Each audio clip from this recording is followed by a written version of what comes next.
When the Breath of the Wild sequel trailer was dropped at E3, what Nintendo presented to us definitely looked amazing, and has many different potential ways it can connect to past titles. I'm personally overwhelmed with excitement.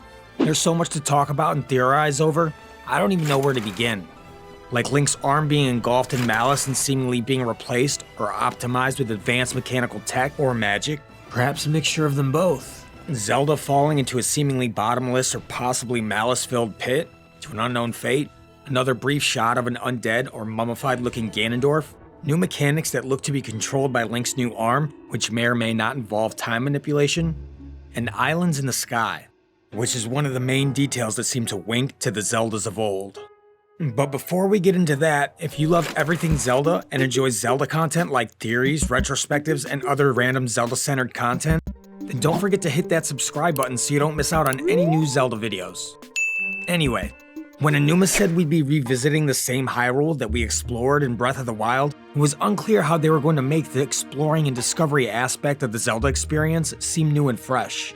There have been several theories such as an expanded map, neighboring lands, islands, an underground civilization, and yes, the sky. And the new trailer revealed that Link will be adventuring in the clouds of Breath of the Wild's Hyrule. To be clear, the theories I mentioned before could still be a possibility in some form or another, but the floating islands seem to be the main new terrain that the trailer reveals to us. And in doing so, it seems to generate a direct correlation to Skyloft, the islands in the sky where ancient Hylians resided before they returned to the surface to form Hyrule from Skyward Sword. And with the release of Breath of the Wild's sequel trailer and the release of the HD remake of Skyward Sword being so close together, it makes you wonder whether it was a coincidence or an intentional connection. The opening scene that follows Link in a free fall from the sky definitely alludes to the latter, being as it calls back to the Link from Skyward Sword. But that's just the most obvious link to the past that the trailer has with past titles.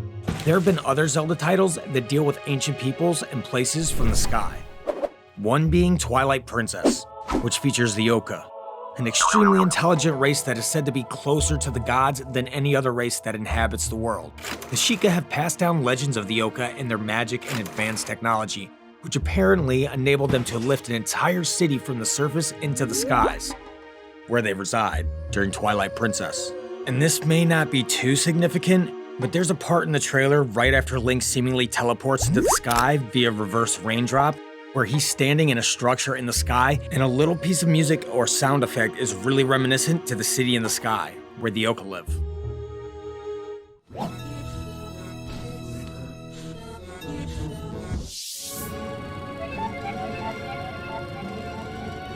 They're obviously different, but definitely share a vibe. There have also been theories connecting them to another sky civilization from the Minish Cap, called the Wind Tribe. The Wind Tribe are a people who mastered wind magic and eventually abandoned the surface, using their magic to relocate and live in the clouds. In the Minish Cap, they guard the wind element, which is a necessary part of forging the Four Sword, which is essential in defeating the wind mage Vadi, who is the central antagonist in the Minish Cap. And although supposedly the evil wind mage has no connection to the Wind Tribe, he does however share a connection with the Minish, who also play a big part in completing the Four Sword. Not only do they help Link reforge the Four Sword, they were the mysterious beings who originally brought the Four Sword down to the surface, so the hero of men, who was assumedly a version of Link whose story has yet to be fully told, could defeat an evil that threatened the land. And like I mentioned, it is told that the Minish came down from the heavens, and just like the Oca, who were said to be the race closest to the gods, the Minish came from a realm that was, quote, close to the gods, unquote. In the Legend of Zelda Encyclopedia, in the Other Lands and Realms section, there is a chart that illustrates the relationship of other lands and realms that are connected to the Kingdom of Hyrule, and it shows the Minish realm right under the heavens. The Minish actually almost made an appearance in Breath of the Wild, but the idea was scrapped, probably due to time restraints, and all we got was a screenshot of what could have been.